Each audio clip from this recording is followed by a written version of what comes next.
Congratulations, Joe. Thanks Can you very put much. that into words? 90 seconds or so UFC debut. Could you have scripted it better? No, that's the perfect start. Hopefully it'll keep going that way. You've had a lot of MMA fights, boxing as well. But how were you in the locker room? Were you more nervous? There was a lot of attention, spotlight on you. People were very excited about this. Were you more anxious than your usual fights? I think earlier on today I was a bit more anxious than normally. But once I got in the locker room, I was probably as calm as I've ever been. Same once I was in the cage. I felt at home, and I just feel comfortable here. You picked him apart on the feet. It was a tremendous performance. Is there anything that you didn't like about the performance? I don't know. I felt like I rushed a few things at times. There's a few little adjustments I've got to make with my footwork and my stance and so on. I took a leg kick I should have checked earlier on. Go back to the gym and make them right. Is the plan to continue training with TriStar? Yeah, I've got a few decisions to make. I'm going to head home now. My girlfriend's living in London, so we're going to sit down and have a chat. But yeah, I'm definitely planning on going out there. Do you think you performed that well if you didn't go to TriStar? I believe in myself. I believe in my ability. I think working at TriStar and with that level athletes only helped. Help with the confidence and everything else as well. So yeah, I believe I would have still gone out and got the win. Maybe not in that fashion, but I definitely would have got that win. When he asked you that question, I thought you would say absolutely. I mean, look what I just did. But it seems like it's not even 100%. Why is that? No, I'm pretty sure I'm going to go back out. It's just a case of, obviously I've been away for over a month. I need to sit down and discuss plans from here. Obviously, if my girlfriend's going to move out full time as well, there's a few things we need to sit down and iron out. But I definitely got plans to go back out. And I think a lot of people, you have that connection to Conor. Now that you have a win in the UFC and your career has begun, would you like people to, it's almost like your nickname has become the last man to beat Conor McGregor. Are you getting annoyed about that, or do you feel like now you're creating your own history? This is only the start for me. This Sure. is the start of my UFC career. So, I said it before in other interviews, it's my job to create my own path, and this is what I got to do. This is the start of it. Are you fine with that, though? Are you fine that it's always mentioned before they say your name?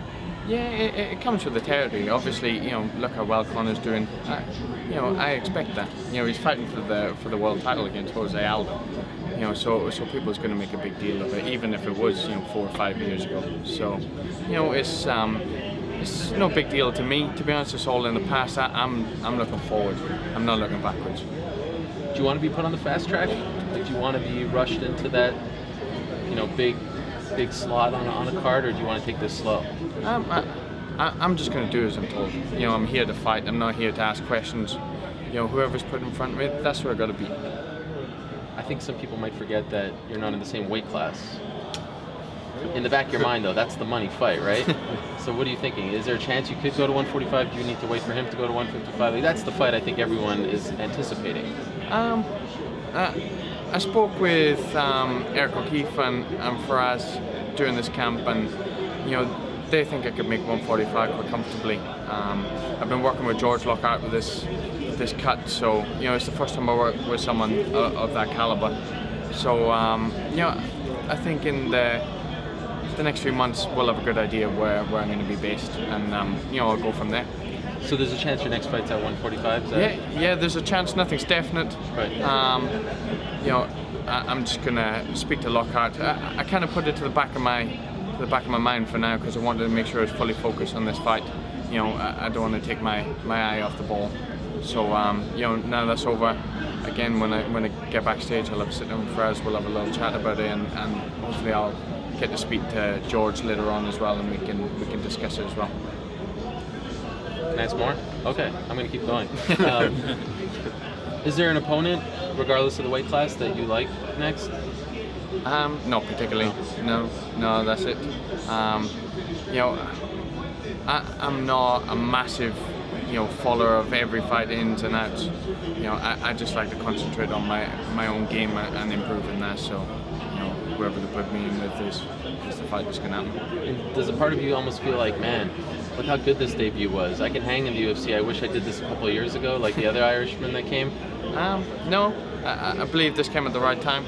You know, I think my boxing had a big part to play tonight, and you know, I think that was a massive factor. So I'm glad I took the time out, and now I'm back. I'm gonna be at it 100%, and I'm just gonna bring my game to a whole new level. It seems like whenever Conor fights, of course, and Paddy, and to a degree Hall, they get a lot of media attention in Ireland. We even see a lot of European media. But I'm looking around, I don't see those people here. Do you get that same kind of love, or is it an SBG thing? What is it? Why don't you get that same kind of attention? No, I suppose I get the attention. It's more phone interviews and all that type of stuff.